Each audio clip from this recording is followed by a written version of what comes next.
when they came out of Germany, conversations I had that week made it very clear that a decision was made and they were going to play out the string, and at the end of the year there would be a parting of the ways for a variety of reasons. That was Tommy Kern on Bill Belichick's future the other day. The Globe's Chad Finn writing this today. The idea of moving on from Belichick, even with all that has gone wrong, feels like a mistake in the making. The more I think about it, the more I think about another coach on the Patriots sideline next season, the more it feels like the wrong thing. Bill Belichick has followed 20 extraordinary years with 3 mostly lousy ones. Can he get his mojo back in a dire situation that is in large part of his making? Let's leave it at this. I hope he gets the chance, because no one in NFL history has been better at making adjustments when all looked lost. The math, I thought this was the 4th year post-Brady. Either way, whether they should or should not move on from Bill Belichick is something we've been talking about and we'll get to in a second. But I want to, you hit on this last night, Mike, so let's circle back to it. You're getting a whiff, you're getting the sense that the Pats are hesitant to move on from Belichick? I would say it's not a no-brainer. And look, and that's not to say, like, Tommy Curran's reporting is top-notch, impeccable. He's been doing it at a high level for a long time. And he's had a great season, by the way, getting Belichick news, including the details of the contract extension when NFL media put out something different. So it's not about Tommy Curran's reporting. It's on the money. But I'm just saying, it sounds easy. It sounds easy to move on from Belichick when the absence of Belichick now opens up a new portal for the New England Patriots. You know, the Krafts inherited Bill Parcells and Drew Bledsoe. And then they went on, in ingenuity and dumb luck, they got Bill Belichick and Tom Brady. So this will be the first time Brady's long gone, we know it. No Brady, no Belichick, no team identity. And now you've got to figure that out. And if there is no team identity, and if you get that thing wrong, now you're starting over, blank slate, new head coach, new quarterback. If you get that thing wrong, it's easy to pile it at the feet of Bill Belichick, but now there's not Bill to pile on anymore. Okay. It's on you. So I hate the mentality. I see it all the time. I hear it all the time. Like, you know, you're going to fire Bill. Well, who do you want? Who's better? Well, it's not my job. I was going to say, that's not our job. You know, it's their job to pick the next guy, and then, I'll pick that guy apart. You know, I heard it again, and not that these are comparable people, but I heard it with Claude Julien. Well, who are you gonna hire? I don't know, the guy in Providence. And they hired the guy in Providence, and he was better than Claude. You know, and there's just a million examples of this throughout sports. So at some point, you have to move on. You can't just keep a name because he's a name. The one thing I do think they would be worried about, and it's legit, and it's the wrong reason, but it is sort of business. And that is, as long as Bill Belichick's on the sidelines, Mike, there's still a link to the glory days. It's still the Patriots of the 2000s. It's still the Patriots of the dynasty. Again, just optically, you hang on to the buzz. And again, I know I'm reaching on this, but that's the last known identity, the last known link to those glory years. And when it's gone, that link is gone. I get it. And I wonder if business-wise, that is a lure for the Krafts. Well, you mentioned business. Business-wise, he's got 1 year left on his contract, which makes it easier to bring him back too. As you said, not necessarily the right reason.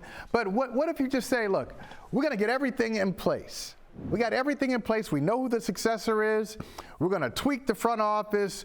We know what we're going to do post-Bill. But why are we causing this stir when the guy's got 1 year left on his contract? Let's just play out the 2024 season, and then we'll move on to the next guy. We don't have to make it ugly. We don't have to make a big stir. We don't have to trade him.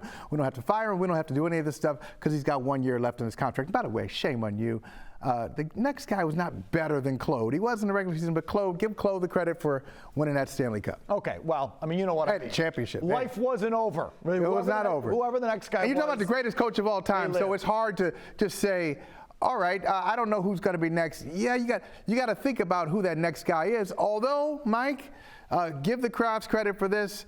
They've hired 2 guys, and they both have been winners, Pete Carroll and Bill Belichick. So they got a limited track record, but a pretty successful one. So, I mean, I think their current succession plan, which is Gerard Mayo and Bill O'Brien coming back, is going to leave that void. They could think bigger.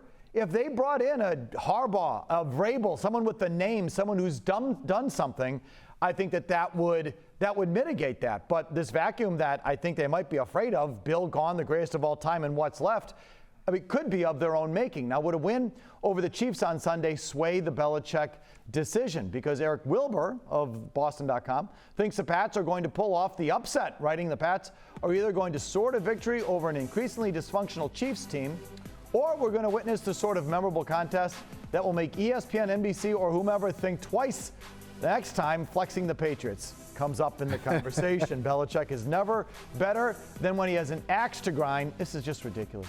If he's been paying attention, there's plenty of material to work with. If there's anything left of Belichick's coaching soul, you'll witness it on Sunday. The Pats are going to beat the Chiefs. Chris Gasper joins us. It feels like Belichick was at his best when he had an axe to grind, when he had a certain quarterback. Since he's lost that quarterback, I don't know how much axe grinding Bill Belichick has really been able to follow through on. Yeah, no, I would agree with you. I would agree with you on that. And look, certainly the Chiefs do look ripe for the picking to a degree. But how many times during the Brady-Belichick era did the Patriots stumble a little bit and people thought they were ripe for the picking?